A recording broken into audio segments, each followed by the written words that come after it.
buyruklarını näkilik ýerine ýetirip bolýar. Peçatda şu görüşüňizde tablitsada Excel programmasy näme öýçüklerden, tablitsalardan ibaret diýip aýtdyk. Yani şu ýerde peçatda görünmek üçin şu öýçüklere biz hökmany suratda granitsa bermeli. Yani granitsa bolanda çäk bermeli. Plan menyusynyň şrift bölüginden şu dugmany açamyzda fise granitsy saýlasak, näme şu belenen öýçüklerine granitsa berdi.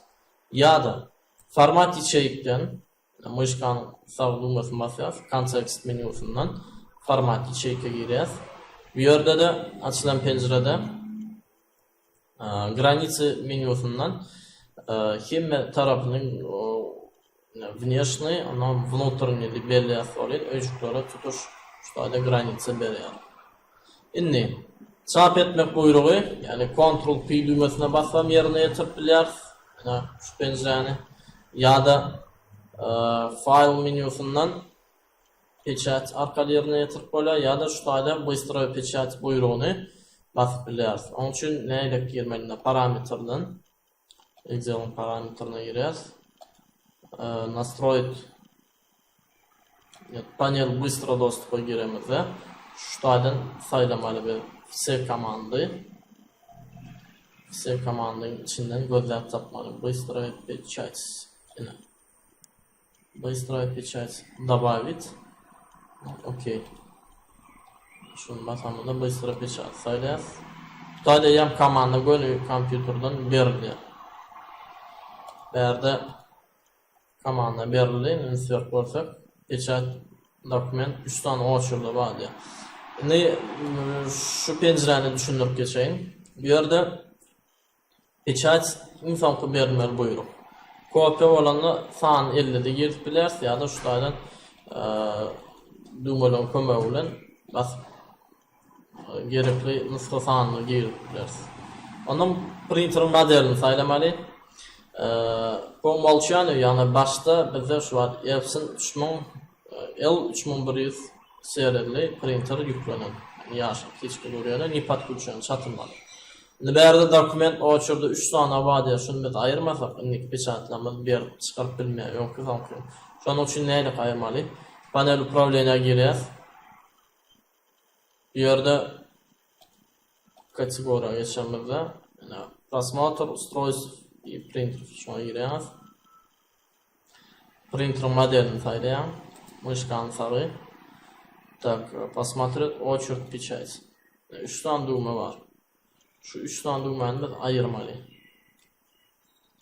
Onu aýyrmak üçin näme gerek? Ýerine ýetirýär. Myşkany sary отменить. Да. Отменить. Да. Ýa-da отменить. Да. Indi bärde ünsürsem aýyrly sany arsalandy. Printer goşuşak bolsam, şuýda dabat printer bilen ýa-da driver ustanok edildi we awtomatam goşulýar. Bärde напечатать активный лист, yani işçiň sahypalar çap etmek buyrugyny berýär. Onuň напечатать всю страницу, hemme sahypany çykarmak, onuň напечатать выделенный fragment. Выделенный fragment bolanda berilen öýçüklerini çykarmak mümkinçiligini berýär. Ýa-da игнорирует область печать. Berilen buyrukları başlap ýa-da getirýär. Ne разобрать по копиямda bärde aýdyp geçdik, yani nusgany izdelikde doğru çykarar, ýa-da her sahypadan mysal üçin 5 ekzemplar çykarmaly bolsa, 5 sahypaly faýlymyzdan 5 ekzemplar çykarmaly bolsa, birinji sahypadan 5 tane çykýar, ikinciden, üçüncüden 5 tane we şolar ýaly izdelikde dowam edýär. Onuň hersini aýry teknikde jemlemeli bolýar. Orientasiya dikdigini kesilini öwrütdiler, sahypamyz aly bolmaý. Onuň kinejni görnüşleri bolýar. A4 bolanda sahypanyň ölçügi, ýani standart görnüşde, bu molçany başda A4 standart listiniň ölçügi durýar. Ýa-da özümiz başga razmerim berip bilýär, şuýdan straniça böyle bolýar. Palya bolanda meýdan. Meýdanda, ýani sahypada boş goýulmaly ýerleriň ölçügleri. Näçe şunu üstüde goýsak, şonça da köp maglumatlar syrýar. Indi şol buyruklardan içinde ýene ýerine ýetirmeli. Wpисать в одну страницу, ýani belän atlaryň öýçüklerini hemmesini bir sahypa ýerleşdirýär. Wpисать все столбцы на одну страницу, hemme bütünlüğünü bir sahypa ýerleşdirýär. Bulan Вписать все строки на одну страницу. Hem setirlenge bir sahipa yerleştirip berýär. Parametr страница boýlugyny ýerimizde sahipanyň sağlamalary gepleşip penjeresi açylýar. Страницадан ýanky beren boýruklarymyz knижнар, albomlar, orientatsiýalar, ustanowit masштаб. Masal üçin, indi 100 götürüm bolanda adaty ýa-da 100 götürüm masштаб durýar. Şunu ben masal üçin 150 lik ýerdeni koydum masamyzda, ýa sahipamyzda masштаб ulanyny onu görýärmiz. Ýa-da aýdaly maglumatlaryň bir liste sığmat ýagdaýynda, masal üçin 50 götürüm diýeni şunu 50 götürüm ýagdaýyna geçdi. Word programmasından aýry tiňlikde berip bolýan pечать mümkinçilikleri Excel'de giňişleýinler. Ondan Palyada granitsalarda boş koymalı yerler köplen çep taraftan köp yer oylar. Şoň üçin şu aýda biz elle ýazmak arkadan girip bilýäs. Şoň üçin 215 cm. Ýokarsyna sahipanyň berkini, ýani 1,15 diýip goýup bilýäs. Köplen oýulan standart ölçüler. Aşağıda 1,15, ýani 1,5 cm, 1,5 cm. Sağ tarapda da 1,5 goýup bilýäs, 2 de goýup bilýäs. Yokarda aşağıda 1,5 goýan sebäbi sahipa nomerleri goýulýar, şonda ýazylan tertipleri sahipanyň ýa-da kalon titulda ýazylan zatlar ýazga täsirini ýetirmeli. Kalon titulda da biz ýazyp biljek ýerlerini görkezip bilýäris. Создать верхний колон титул, ýani ýokarky bölegi sleva çep tarapdan mysal üçin 1 diýip goýan. Okey. Ana ýokarda 1 ýazymy çykdy. Ýa-da barlary üstaýda bir pozýan ýa-da 2 diýip goýan. Ortada durmaly. Ana ortada 2 çykdy goýan. Endi şolar ýaly колон титул создать верхний. Mana pozýas. Sправа da şoýa, ýani sağ tarapyndan oýla tertip berýär. Ýani sağ tarapda goýuly berýär. Indi şu wagt şol ýazylar sahipanyň ýokarky bölegini değişip oturýar. Berilen buyruklar indi aşağı bölegini inserit edil şu ýokarky ýaly. Bärde bir diýen sizde çep tarapdan bir. Okey. Aşağıdan goýuly, birinji belim goýuly. Ondan yine de создать нижний колон титулы берýär. Onu pozýan bolmaly. We bärde 2 ortada, ýani centr ortada oýlar. Ortada 2 goýup, ondan ne üçin bunu pozýasa üçünjüni sağ tarapdan goýar. Ne aşağıda sağ tarapdan goýar. Kolon titullar şolary goýup ýerine ýetirýär. Ayrılı. List sahipa bilen işlemek mümkinçiligi. Pечать beriljek, ýani diapazon görkezip bilýäs. Berde напечатать каждый страница диапазон, ýani сквозной строки, сквозной столбцы. Сетка görnüşinde, çornbel görnüşde, черновой görnüşinde, anam заголовки строки, столбцы, stolpçok görnüşlerine goýup bilýäs. Ne, okey bas ýa. Ine sahipanyň Excel programmasynda şu rejimni işlýär Excel. Şu birinji, ýani обычный rejim, ikinji rejimine geçemizde razmetki straniçany sahipalary bölünen rejim görnüşinde görýärler. Birinji sahipamyz işçiň, ikinji, üçünji haýsy işçiň bolar şunu goýar. Ondan bulam diňe işçiň sahipam, işçiň ýerimi görkezýär sahipalarla nire işlenen bolsa, şu taýlarda nire granitsa berilen bolsa, ýazylar ýerilen bolsa, şonu görkezýär. Ona ýa goşuldy. Misal üçin şu ýagdaýda üstlersäňiz, razmetki straniçadan hem ýükledip bilýäs, ýa-da albomlara geçirsek, sahipamyň albomuna ýa-da şolar ýany knижный.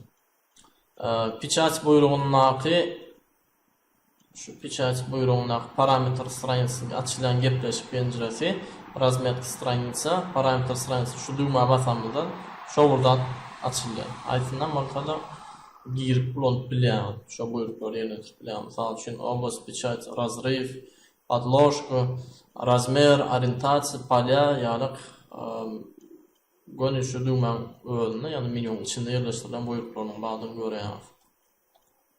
Sapanın 3. meydanlaması Excel'da printeri sağlamak. Excel programmasında printerin sağlamalarını girmek için çap penceresinde Swastika printer yazısına basmalı oluyor. Ondan surattan görünüşü yani Epson L3100 modeli printerin sağlamalı penceresi açılıyor. Sağlamalar global menü. Ondan дополнительные настройки, servis yani menülerden varat. Global menüsünün esası ulant bolan buyruklar şulardan varat. Yani birinci sahipanın ölçüğünü saylap bilen, yani A4 ölçüğü standart bolan ölçüğümüz yani başka sahipalar salçun A5 yani başka listelere çıkarmalarından uçtaydan razmerini bilyamiz. Sahipanın yerleşişi yani orientasiya yani dikliğine ya da kesilene, knijni albom diye. Bazen sağlap bilyamiz. Sahipanın görünüşü. Bu yerde sahipanın görünüşünü alamda tip bumağı deyip çıkıyor. Şu strokanın açamda birden sağına çıkıyor. Yani bərdən köplen şu oynayanların biri простая бумага. Yani простая бумага oranla adati standart oynayan listimde простая bumага sayılıyor. Ondan misal için Epson mat yani matvi kağıtlar öyle yürütü şu kağıtlara çap vermek için. Ondan Epson Ultra Glossy ya da Premium Glossy bular hem glanslı listler öyle yürütü. Bir taraf bilen iki taraf bilen yalpırlı listler öyle şolara pechat vermek için oluyor. Suratlar matvi, prostaya bumaga, glanslı kağıtlara pechat verilende üçüsünün hili birbirini tapatlanıyor. Yani glanslı da oy arası surat çıkarıp oluyor. Matvi de ondan pesrak.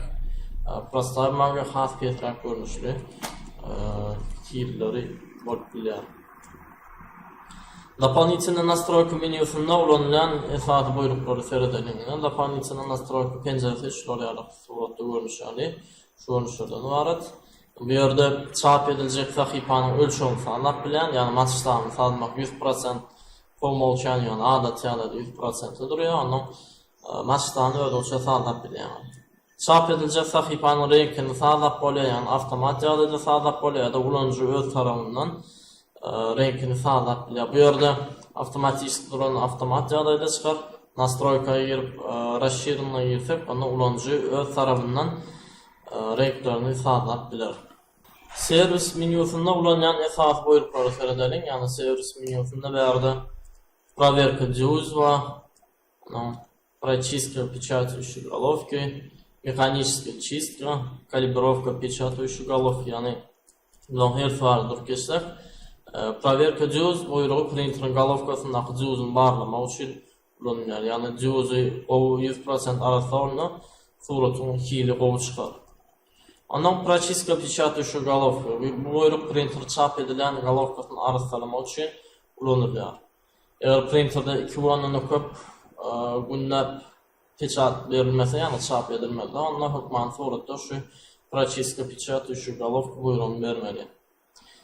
Printerin siyasi su görünüşü bolan için köp vaxtda kullanmak yadayına головкadaki siyah eyan uğraq başlayır. Uğramak bilen головка vaxtın geçmeye bilen zaylanır. Printerde köp vaxtda çap verilmese misal üçün bir ay ya ondan köplər vaxtda çap verilmese onda головка zaylanır. Şun üçün vaxtlar çap edip durmalı. Printerlerde esası çap edici головка printerin esas bölükten biri oldu. Yani baxasında da madrap tapaltlanan kuruşların biri. Eğer da прочистка печатающей головки buyruğu verilende de çap edilen resminame talab olayı çıkmasa yani çılıklat koyuyorsa onunla mexaniskaya чистка buyruğu verilir.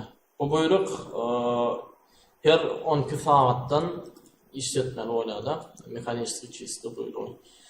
Çap edici головкasını düğünden arsalar 12 saatte bir yedek yerine yetirip bilir şu buyruğu. Kalibrovka pечатающей головки buyruk çap edilen resminamada şekiller, yazılar yerine düşmek yadayına çıksa şu kalibrovka pечатающей головки buyruğu verilir. Ondan yeni bir da şurada очередная печать yani printerde ön çap verilen buyrukları görmek için şöyle pencereni açıp verebilirler şu suratda pencere. Eğer printerden komanda bağırsa onu şon ayırmalı bolýar we ayıran ýagdaýymyzda täze berilen komandany kabul edip alar. Eğer ayırmak ýagdaýynda täze berilen komandany kabul edip alyp bilmez. Ýyzyk bärde dilini saýlap bilýär, ýani ulanjy we diksiýonora saýlan dillerini şuýdaky bar sanydaky dillerini saýlap alyp bilýär. Şuýda türkmen dilini bagdanyny söýleýäris.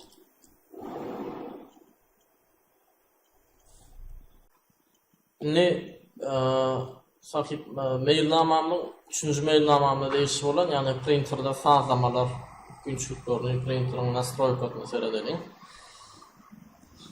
Ene swojstva printera giremizde gepleşik pencere saçylýar, yani her printerin özüniň öz boluşly mümkinçilikleri bar. Indi bu ýerde glan menüsinde ünsürer, yani sahipanyň razmerini saýlap bilýäňiz, orientasiýasyny saýlap bilýäňiz, yani kinijni albomny görnüşlerde. Ondan tip bumaga, sahipanyň görnüşi. Bärde bir näçe görnüşli sahipalar bar, ýöne biz adaty standart liste berilen peşadymyz bolsa, mysal üçin. Onu prostay bumaga saýlaýar. Ýa-da glянцевый listler, mysal üçin Epson Ultra Glossy ýa-da Epson Premium Glossy şular ýalyplar saýlap bilýär. Mat bumagalar bolsa Epson Mat görnüşini saýlap bilýär. Foto bumagalar saýlap bilýär. Ondan bärde kaşdy ütgä, mysal üçin Çernavik şaltçykka garadama görnüşinde da standart adat rejimi, standartny насыщенность görnüş, ondan wysoki ýokary kaşdyda peçat berilýär. Ýa-da bu цветной printerin sazlamasy bolýar-da, bärde biz çorun berilýär da çykaryp bilýäris. Ondan дополнительная настройка giremizde, mysal üçin цветокорректность, renkini biz printerden sazlap bilýäris, çykarmaly suratyň renkini. Aydaly parametr, то есть настройка giremizde, ne parametr изображения. Расширенная giremizde renklerini sazlap bilýäris. Şuýda şu adaty görnüşde peçatda da şular ýalyp bolýar-da. Onuň haçanda renkini ýagtyrsaň ýa-da garanklasaň bärdäki renklerin sazlamasy ýetgendigini görýäňiz. Tutuş onu ýagty ýa-da garankrak. Köpbany suratda peçat berilen şulatlara üns bermeli. Ondan başga da bärde servis menüsü var. Servis menüsünde printerin ýagdaýlaryny işlep bilýär. Mysal üçin proverka juz bolanda şu printerin çap beren головкаsyny barlaýar. Yani nähilek ýagdaýda. Ondan prochiska pечати şu головка köpbany suratda arasalatdyrmaly головка, mysal üçin bir gün ulanmadyk ýagdaýynda printerin kraskasy wagtyň geçmegden doňmak bilen bolýar, bular suw görnüşi bolan üçin. Onda prochiska bermeli bolýar, köpbany suratynda prochiska basylanda nädir ýagdaýda printer çatylmady, şoň üçin bizde şular ýalyp prochiska taş головка aşypka berýär. Ondan mexaniskiy очистка, mexaniskiy bolanda dolluny arasalamak, bol ýüzüni arasalaýar, bu dolluny arasalaýar. Ýani bunu 10 saatın dowamında bir ýerde ýerine ýetirip bolýar. Kalibrovka pечати şu головки, ýani peçat berilende головкanyň ýani ýerleri ýükgap bilýär, çapda çykanda printerda ýerlerine çykman bilýär. Şu ýagdaýda kalibrovka demizde şu köpbany suratda bu ýerlerine gelýär. Şu прочистка печатающий головка köpbany suratda bir gün 2 günden işledip durmaly, arsalamaly. Bu bärden dilini saýlap bilýärsiňiz, türkmen dilini türkmençe aýsy dil üçin amatly bolsa, dilini saýlaýan täzeden parametrini ýerenizde ýa ne sazlamalar, baş sahypa, goşmaşy opsiýalar, awatly iş, dilini ýüklendigini görýäňiz. Bu bärde ruski oýan. Ýene rusyna geçdi. Man printerin sazlamalaryny size gysgaça görkezdim. Öz printerimizde hem şoňa meňeş nastroykalar hem barlar.